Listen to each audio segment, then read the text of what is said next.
नमस्कार, मैं हूं ऋषिदेव उपाध्याय और स्वागत है आप सभी का आज हमारे खास शो खास मुलाकात। आज हम आपको एक ऐसी हस्ती से परिचित कराने वाले हैं, मिलाने वाले हैं जो अपने परिचय की मोहताज नहीं है। हमारे साथ हैं वाराणसी की सबसे कम उम्र की ज्योतिषविद अंकिता सर्राफ।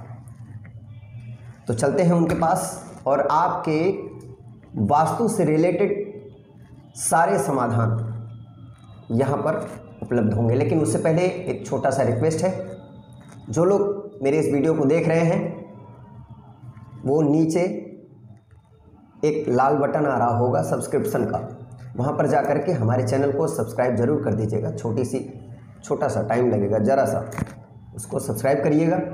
और अगर वीडियो में जानकारी अच्छी लगे तो चैनल को लाइक ज़रूर करिएगा और शेयर ज़रूर करिएगा वीडियो को। चलिए बिना विलंब किए चलते हैं पहले अंकिता जी के पास। तो आपका बहुत बहुत स्वागत है हमारे इस चैनल में। बहुत बहुत शुक्रिया आपका। और सबसे पहले तो आपको मकर संक्रांति की ढेर सारी शुभकामनाएं। आपको भी। और जो श्रोता देख रहे हैं उन सभी को भी मकर संक्रांति की हार्दिक शुभकामनाएं। अंकिता जी, आप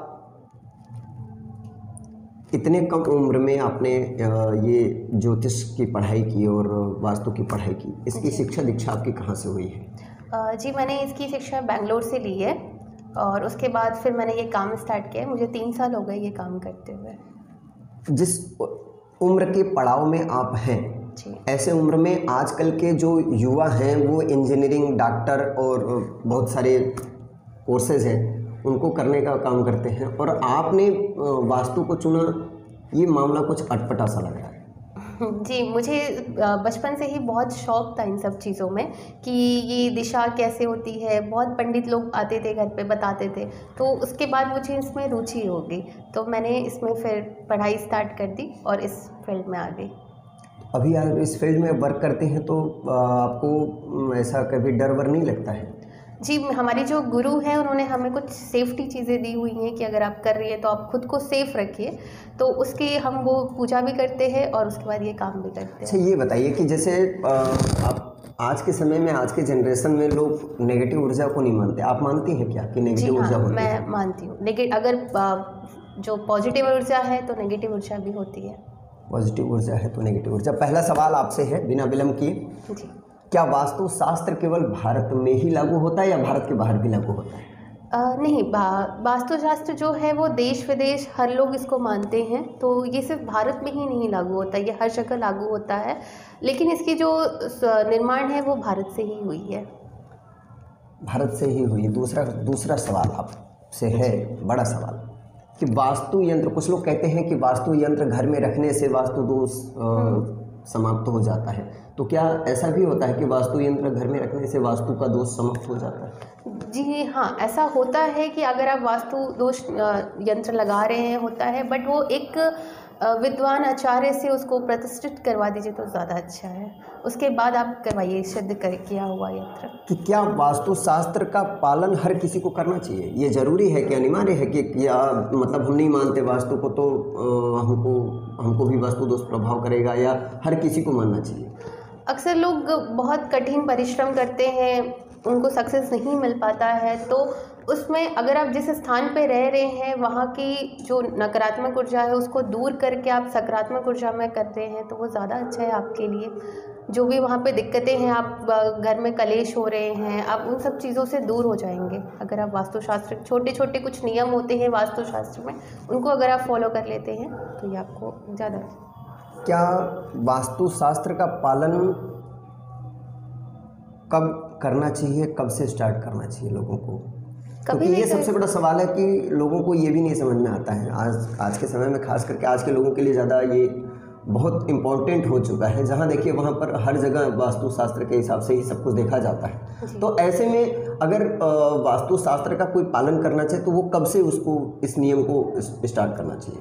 वो कभी भी कर सकते हैं। अगर आप नया घर बनवा रहे हैं तो आप उस टाइम भी कर सकते हैं, आपका बन गया है उसके बाद भी आप कर सकते हैं। मान लीजिए बाई चांस, ये तो ठीक है, हम अपने मकान में हैं, अगर हम किराए के मकान में हैं तो क्या तब भी हमारे ऊपर वास्तु का प्रभाव होता है? वास्तु दोष जी का हाँ, प्रभाव? आप जिस स्थान पे 21 दिन से ज़्यादा रहते हैं तो वहाँ पे वास्तु का जो भी इफ़ेक्ट पड़ता है वास्तु दोष का, वो आपको जीवन में पड़ता है। ये ज़रूरी है कि मतलब हम जहाँ पर हैं उस घर में अगर वास्तु दोष है तो उसका असर होता है। जी अगर मान लीजिए मेरा घर है और उसमें वास्तु दोष है, तो क्या मेरे घर में जितने पुरुष वर्ग हैं जी ये उन्हीं को प्रभावित करता है या घर की महिलाओं को भी प्रभावित करता है? जी, ये दोनों लोग को प्रभावित करता है। टोटल वास्तु में 32 दिशाएं होती हैं, तो इन दिशाओं के अलग अलग स्वरूप होते हैं।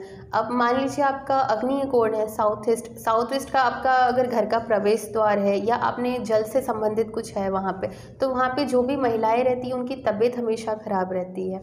और सबसे महत्वपूर्ण ये होता है कि आपके घर में जो सदस्य रहते हैं तो उनकी एनर्जी क्या है, उनका ऑरा क्या है, उनकी जो पॉजिटिव एनर्जी है नेगेटिव वो क्या है, तो वो ऑरा भी बहुत इंपॉर्टेंट लगती है। ये हर घर के लिए लगभग लागू जी, होता ये है। हर घर के अच्छा, मान लीजिए जैसे हम पहले स्टार्टिंग में मकान बनाते हैं, जी हमने कोई ज़मीन खरीदी, तो हमें स्टार्ट किस तरीके से करना चाहिए? अगर हम मान लीजिए ज़मीन खरीदते हैं जी तो ज़मीन खरीदने से लेकर के और गृह प्रवेश तक जी उसकी प्रक्रिया क्या है? उसके बीच में क्या वास्तु दोष के लिए क्या क्या करना चाहिए, जांच कराना कैसे क्या होता है? पहले तो आपको उसका आकार देखना चाहिए कि वो कौन से शेप में है। स्क्वायर शेप और रेक्टेंगुलर शेप बहुत ही अच्छा माना जाता है। आपको टी जंक्शन में घर कभी नहीं लेना चाहिए, या आपके घर के सामने पेड़ है बहुत बड़ा, कुआं है, ऐसे जगह पे नहीं लेना चाहिए घर। और अगर वहाँ पे सब कुछ अच्छा है, अगर वहाँ पे जो भूमि है उसकी एनर्जी काफ़ी अच्छी है, तो वहाँ पे आप जिस भी दिशा में जो बनाना है आप उस दिशा में बनवाइए, तो आपकी जो भी दिशाएं रहती हैं वो एक बैलेंस रहती है। ये कैसे पता चलेगा कि हमें इसकी मिट्टी यहाँ पर एनर्जी इसका जो है वो पॉजिटिव है और या नेगेटिव है, ये कैसे पता चलता है? ये इस मशीन के द्वारा हम चेक करते हैं कि वहाँ की एनर्जी क्या है। अच्छा। कुछ क्या होता है कि कहीं पे वास्तु दोष बिल्कुल भी नहीं रहता है, वास्तु के हिसाब से पूरा घर अच्छा रहता है, बट एनर्जीज़ रहती हैं वहाँ पे, कुछ बैड एनर्जीज़ होती हैं, नज़र दोष हो जाते हैं, ऐसी एनर्जीज़ होती हैं जिसकी वजह से वहाँ के लोगों पे हार्मफुल रहता है। तो अगर जैसे एक ज़मीन खरीदने के बाद जी और घर बनाने के बीच में कुछ प्रोग्रेस होते हैं, जैसे भूमि पूजन का और उसके बाद घर बनाने से लेकर के घर की गृह प्रवेश का, तो इसके बीच में घर बनाने से पहले मिट्टी टेस्ट करानी चाहिए या घर बनने लगी तब?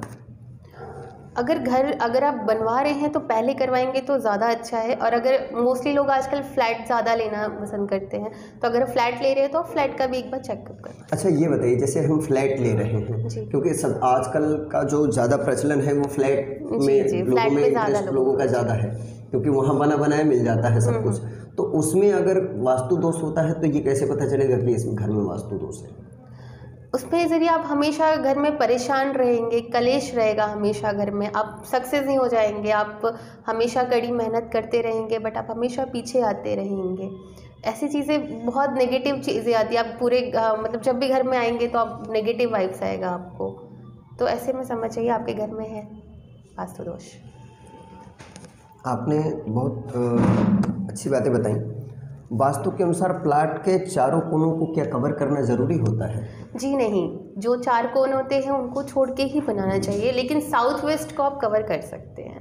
साउथ वेस्ट को? जी, साउथ वेस्ट स्थान भारी होना चाहिए हमेशा, तो आप कोई भारी सामान या वहाँ की जो नीचे का स्थान होता है उसको ऊंचा में ही रखना चाहिए। अच्छा, साउथ और वेस्ट को लोग कहते हैं कि साउथ और वेस्ट के जो कोना होता है उसको उस पर त्रिशूल वगैरह लोग लगाते हैं, तो क्या इसका कोई इफेक्ट पड़ता है या ऐसे ही एक भ्रम जाल फैला हुआ है? साउथ वेस्ट हमेशा ऊंचा होना चाहिए। नॉर्थ और नॉर्थ ईस्ट डायरेक्शन जो होती है वो हमेशा नीचा हो तो अच्छी बात होती है। साउथ वेस्ट की अगर सूर्य की रोशनी उगती है ईस्ट से और जब वो जाती है साउथ और वेस्ट से साइड से झुकती है, तो इसलिए वहाँ पे त्रिशूल लगाते हैं कि सूरज ढलने के बाद जो भी बैड एनर्जीज होती है वो हमारी लाइफ में ना आए, इसलिए हम वहाँ पे त्रिशूल लगाते हैं। बात की जाए किचन की, तो किचन के लिए बहुत सारे भ्रम जाल फैले हुए हैं, तो उसके लिए क्या किया जा सकता है? किचन हमारा कहाँ होना चाहिए, खास करके ये आजकल के समय में बहुत ज़्यादा इम्पोर्टेंट है लोगों को जानना कि हमारा किचन कहाँ होना चाहिए, हमारा पूजा घर कहाँ होना चाहिए, हमारा बेडरूम कहाँ किस दिशा में होना चाहिए, तो इसके बारे में क्या राय है आपकी? देखिए, किचन का तो एक ही स्थान होता है, वो होता है साउथ ईस्ट, यानी कि आग्नेय कोण डायरेक्शन। तो आग्नेय कोण में अगर किचन है तो काफ़ी अच्छी बात है। अगर अभी फ्लैट है, लोग इतना वास्तु के हिसाब से नहीं बनवाते हैं, तो वो किसी भी डायरेक्शन में बनवा देते हैं, नॉर्थ हो गया, ईस्ट हो गया, ऐसे। तो उसकी कुछ रेमेडीज़ होती है, उपाय होती है, तो वो करने के बाद सही हो जाती है। जैसे मान लीजिए अगर हमने अग्निकोण में किचन ना बना करके हमने किसी और दिशा में किचन बना लिया, किसी और दिशा में पूजा घर बना लिया, जी, तो ये जाहिर सी बात है कि हम वास्तु दोष से डिस्टर्ब होंगे। जी। तो ऐसी स्थिति में लोग क्या कर सकते हैं, कौन सा उपाय कर सकते हैं? ऐसी स्थिति में रहता है कि कुछ यंत्र होते हैं जो हम वहाँ पे लगाते हैं, उसको सिद्ध करके वहाँ पे लगाया जाता है, और जो आपका अग्निय कोण रहता है उसको काफ़ी स्ट्रॉन्ग किया जाता है। वहाँ की जो बैलेंस है उनको स्ट्रॉन्ग करते दिशाओं को, ताकि वो बैलेंस हो जाए सारी दिशाओं में। घर का जो शौचालय होता है वो किस दिशा में होना चाहिए? घर का शौचालय आपका साउथ साउथ वेस्ट और वेस्ट नॉर्थ वेस्ट, ये 2 दिशा में होना चाहिए, क्योंकि ये 2 दिशा डिप्रेशन की दिशा होती है और डिस्पोजल की दिशाएं होती हैं, तो इस 2 दिशा में होना चाहिए। मान लीजिए जैसे आजकल एक बहुत बड़ा भ्रम फैला हुआ है और बहुत सारे आचार्यों का ये मत है और कुछ लोग उसको काटते भी हैं कि अगर हम लैट्रिन में जैसे जाते हैं, वॉशरूम जाते हैं, तो अगर हम लैट्रिन में बैठते हैं तो हमारे मुंह की दिशा क्या होनी चाहिए? उत्तर दिशा होनी चाहिए या दक्षिण दिशा होनी चाहिए? आपकी मुंह की दिशा वास्तु के हिसाब से जी दक्षिण की दिशा में ही होनी चाहिए। दक्षिण दिशा होनी चाहिए, ये ज़्यादा बेटर पड़ता है। जी। पूजा घर जो पूजा स्थल होता है वो तो हमेशा वहाँ से एक कहा जाए तो एक पॉजिटिव ऊर्जा निकलती है, क्योंकि हमारे भगवान वहीं पर विराजमान होते हैं, हमारे देवी देवता वहीं विराजमान होते हैं। तो पूजा घर किस दिशा में होना चाहिए, ये सबसे बड़ा महत्वपूर्ण क्वेश्चन है कि पूजा घर जरूरी है। पूजा घर किस दिशा में होना चाहिए? क्या बेडरूम में भी हम पूजा घर बना सकते हैं? क्योंकि ऐसा भी प्रायः देखने में आता है कि लोग बेडरूम में ही अपने छोटा सा मंदिर लगा देते हैं। तो क्या ये उचित है घर में, बेडरूम में, जिस बेडरूम में हम सोते हैं उस बेडरूम में हम पूजा घर बना सकते हैं?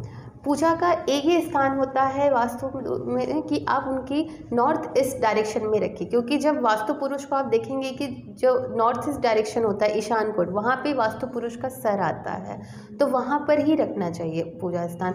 बहुत से लोग होते हैं भगवान जी को इधर उधर बांट देते हैं, लिविंग रूम में लगा देंगे, बेडरूम में लगा देंगे। कपल्स के बेडरूम में बिल्कुल भी नहीं होना चाहिए पूजा स्थान। और मान लीजिए आजकल एक और फैशन चला है, लोग अपने बेडरूम में भी भगवान के फ़ोटोज़ वगैरह लगा देते हैं। खास करके कपल्स के लिए मैं बात कर रहा हूँ, उनके बेडरूम में भगवान के फ़ोटोज़ लगे होते हैं। ये होना चाहिए या नहीं होना चाहिए? जी नहीं, कपल्स के बेडरूम में बिल्कुल भी नहीं होना चाहिए। भगवान का एक ही स्थान होना चाहिए, वो है नॉर्थ ईस्ट डायरेक्शन। उसके अलावा भगवान को आपको कहीं पर भी, यानी इसका मतलब है कि हमको नॉर्थ और ईस्ट के कॉर्नर में ही जी। और बहुत से लोग होते हैं कि वो गिफ्ट के तौर पे कई लोग गिफ्ट कर देते हैं, तो वो लोग ऐसे ही शो पीस के लिए रख देते हैं। तो भगवान को शो पीस की तरह भी बिल्कुल भी ना रखना चाहिए। भगवान को शो पीस की तरह भी नहीं रखना चाहिए, इस बात को आप लोग ध्यान रखिएगा, क्योंकि ये सारे क्वेश्चंस मेरे आप लोगों के लिए हैं, जो आज के समय में आप लोगों को जो समस्याएं आ रही हैं जीवन में, उन समस्याओं को लेकर के हमने आज अंकिता जी से बात कर रहे हैं, उन समस्याओं को लेकर के, क्योंकि खास करके वास्तु की समस्याओं से बहुत सारे लोग पीड़ित हैं। तो आज हम उन्हीं विषयों पर चर्चा कर रहे हैं। खास करके हम उन्हीं विषयों पर बात करेंगे, हम अपने मुद्दे से, अपने चर्चा से कहीं भटकेंगे नहीं। आते हैं सवाल पर। सबसे बड़ा सवाल है कि वास्तुशास्त्र के अनुसार घर में दरवाज़ा कौन सा होना चाहिए, क्योंकि आजकल बहुत सारे लोग डिजाइनिंग दरवाज़ा लगवाते हैं, तो दरवाज़ा किस हिसाब से होना चाहिए?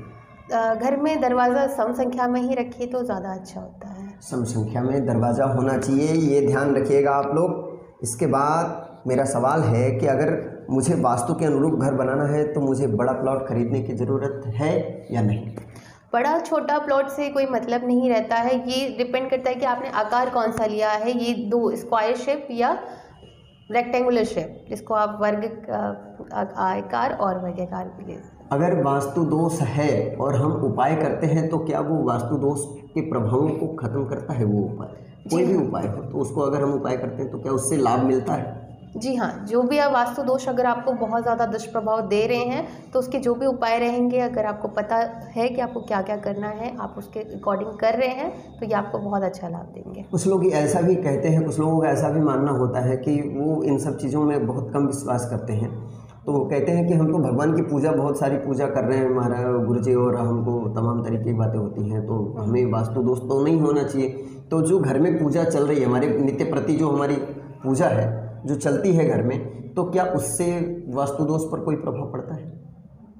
जी नहीं। जो हम नित्य पूजा करते हैं, नित्य पूजा जो घर में हम अपने भगवान की नित्य पूजा करते हैं, जी, जी। क्या उससे वास्तु दोष पर कोई प्रभाव पड़ता है? उस वास्तु दोष का प्रभाव कम होता है? देखिए, पूजा करना अच्छी बात है अगर आप पूजा करते हैं तो, बट इससे वास्तु दोष दूर होगा ये बिल्कुल भी नहीं है। ये आपको लाभ देगा पूजा करना, बट वास्तु दोष दूर नहीं करेगा।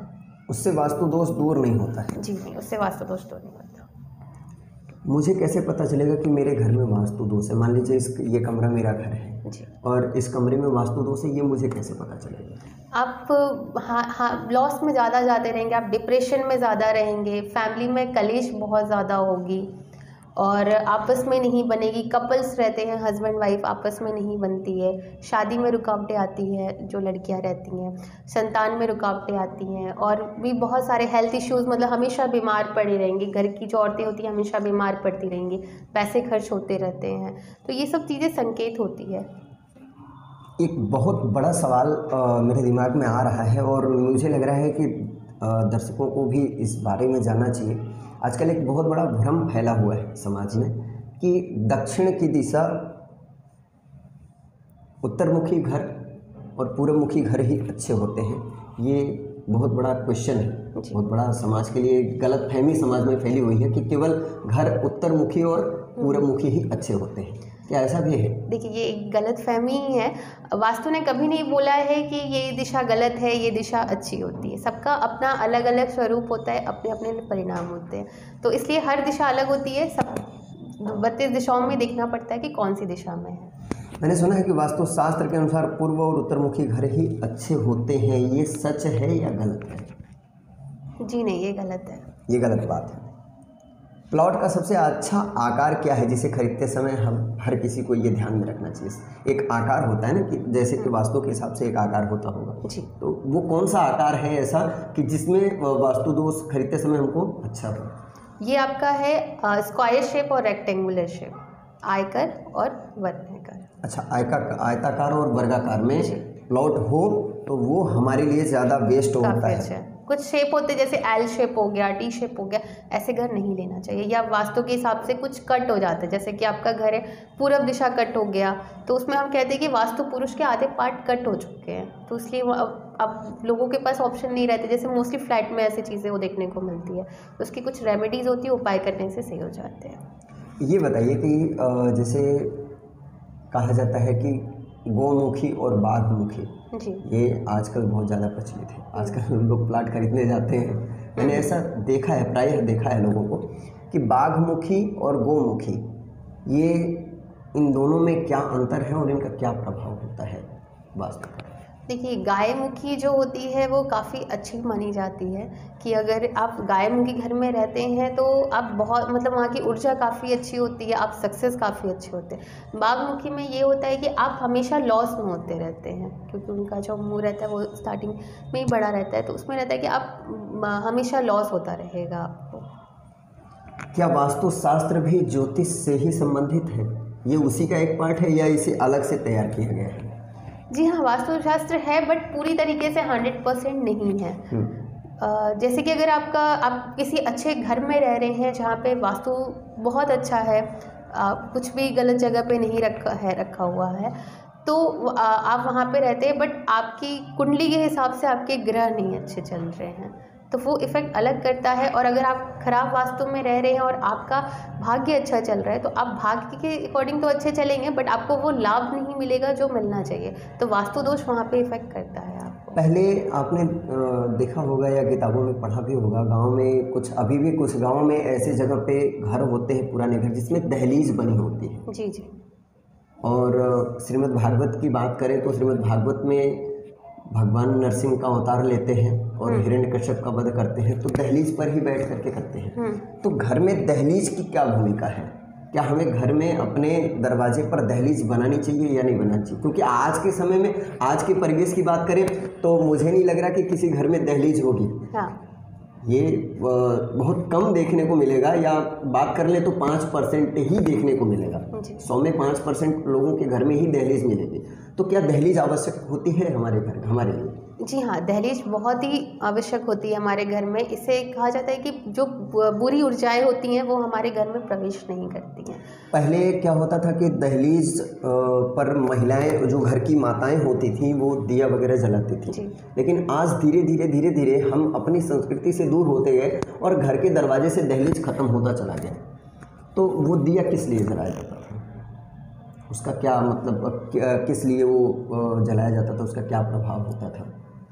वो इससे ताकि बाहर की कुछ भी नेगेटिव एनर्जी है वो अंदर प्रवेश ना करे, घर की जो सकारात्मक ऊर्जा है वो बनी रहे और जो भी नेगेटिव एनर्जीज है वो घर से बाहर निकले। हम घर में एक लास्ट क्वेश्चन, इसके बाद आपसे विदा लेंगे।